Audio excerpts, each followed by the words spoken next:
Hi! This time, pag-uusapan naman natin ang prepositions of time. When we say prepositions of time, that's in, on, and at. Okay? So, we have three prepositions of time in English language.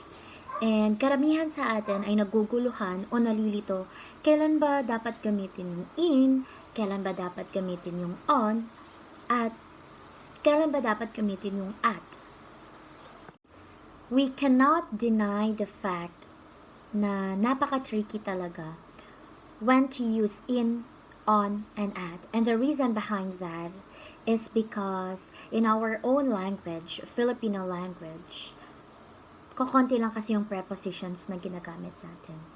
So when it comes to English language, in, on, and at, there's really a specific rule when to use it.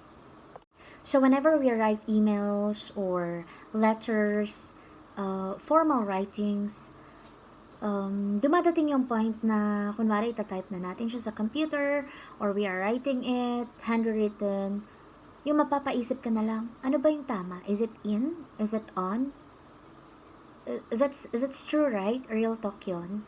So, I think this is the best time for you to have a quick review kung kailan ba talaga dapat gamitin yung in, on, and at.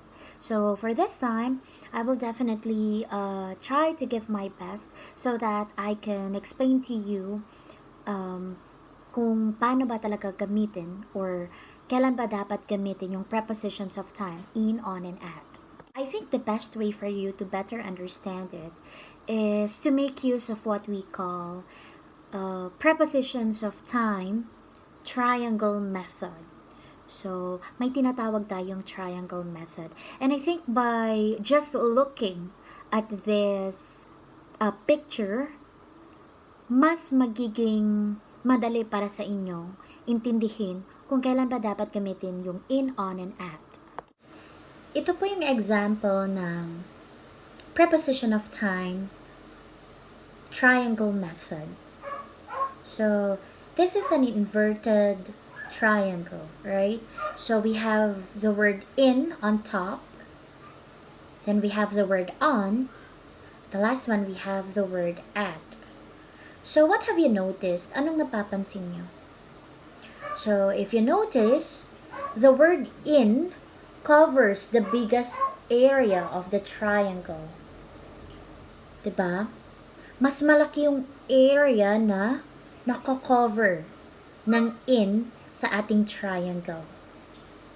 On the other hand, yung on, the preposition on, medyo lumiit siya, right? So, it covers lesser space than that of the word in. Lastly, we have the word at. And kung mapapansin nyo, napakaliit na lang nung kinocover niyang space sa ating triangle. Looking back on that inverted triangle, as I've said, the word in covers the biggest portion on our triangle, which means we will only use the word in if we are speaking generally and about the biggest period or the longest amount of time. Let me give you an example. An example for that is in 2017. So year 2017 is a range.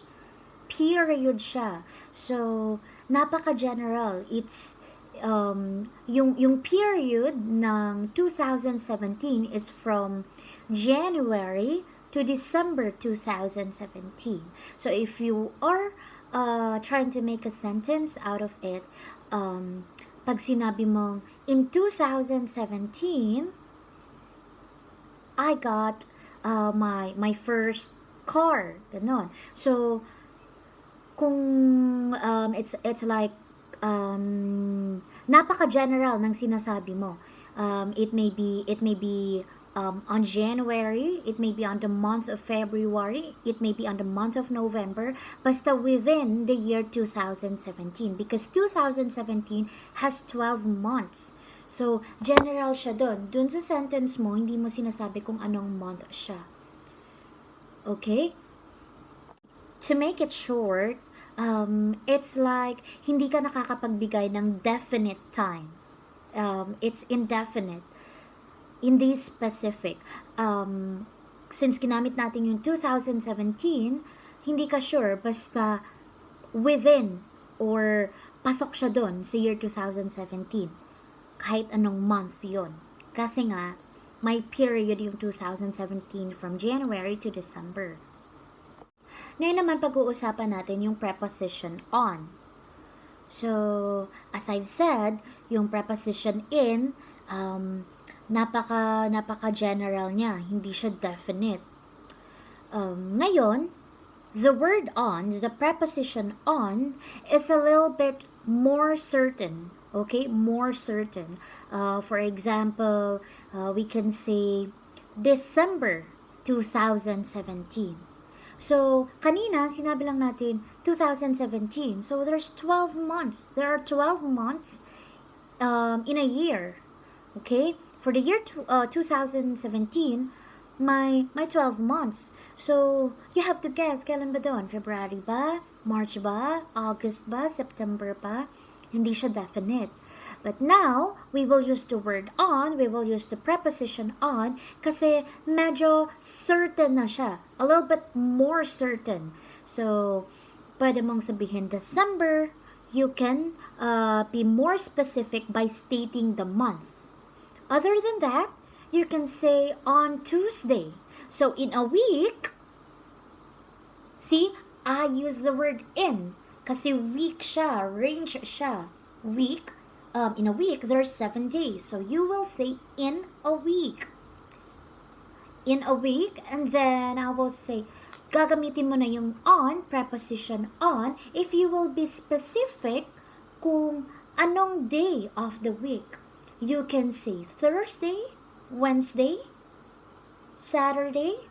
So now, you will say on Thursday or on Monday. Diba? Mas specific na siya. So that's the time you will use the preposition on because you are arranging an exact time and medyo definite na yung naging day, right?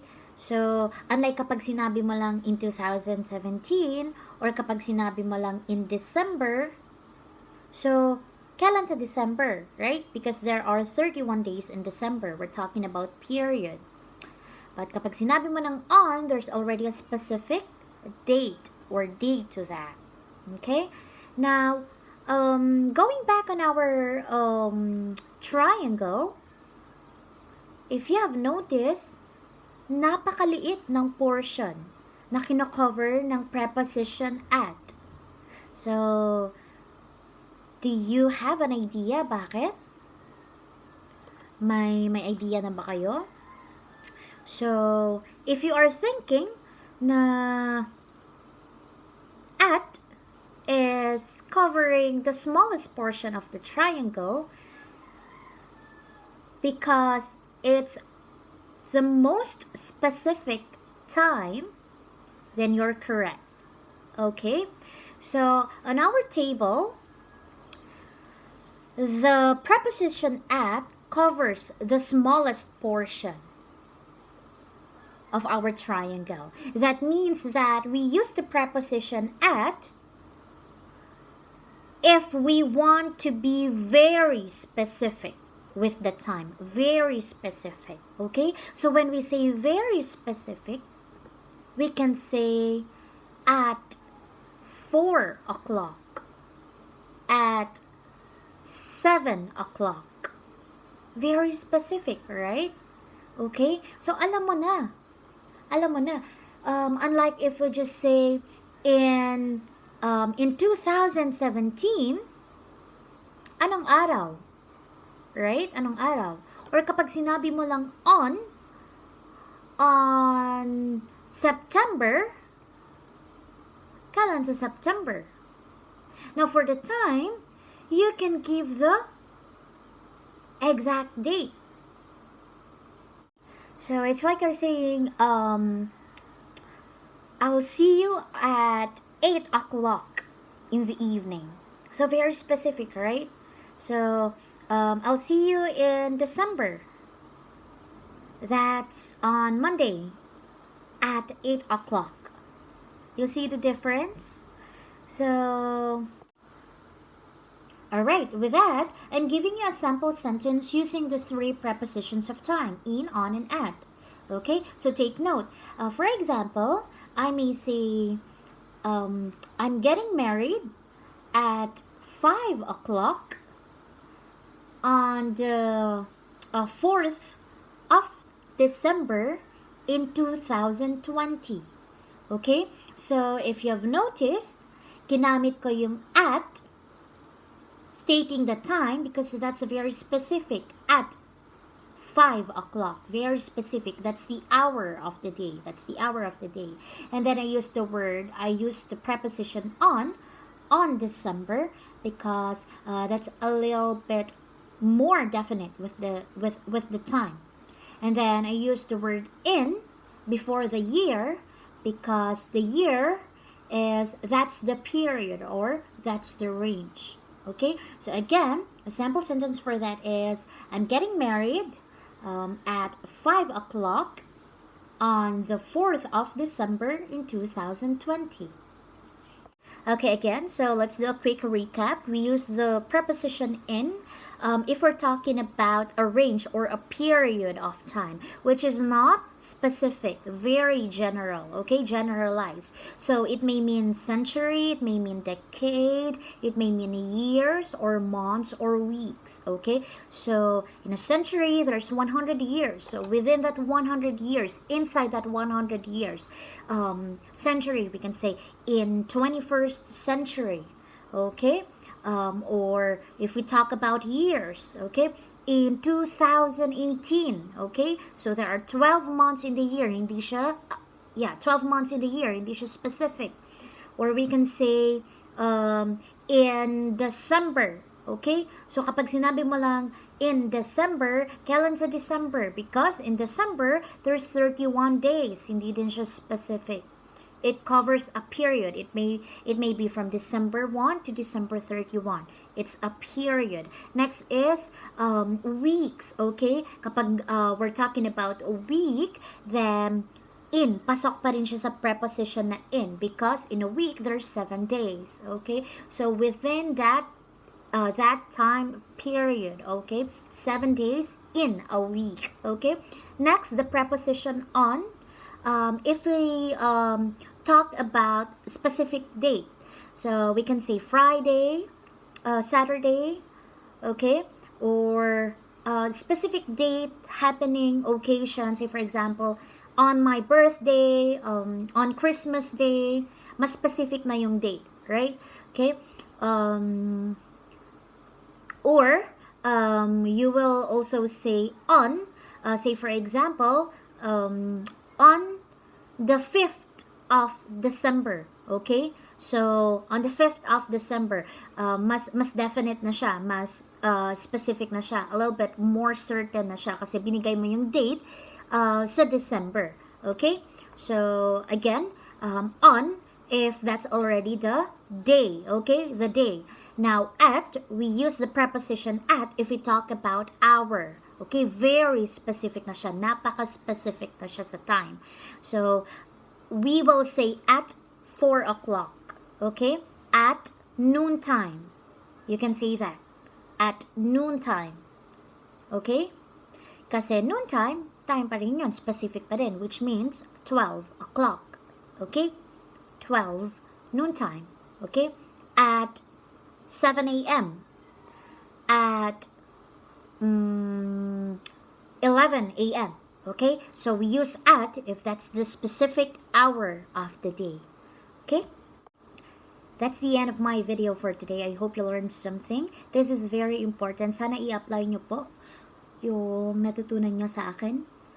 And yes, just remember the triangle method and you're good to go. Thanks for watching. This is Anne. Bye.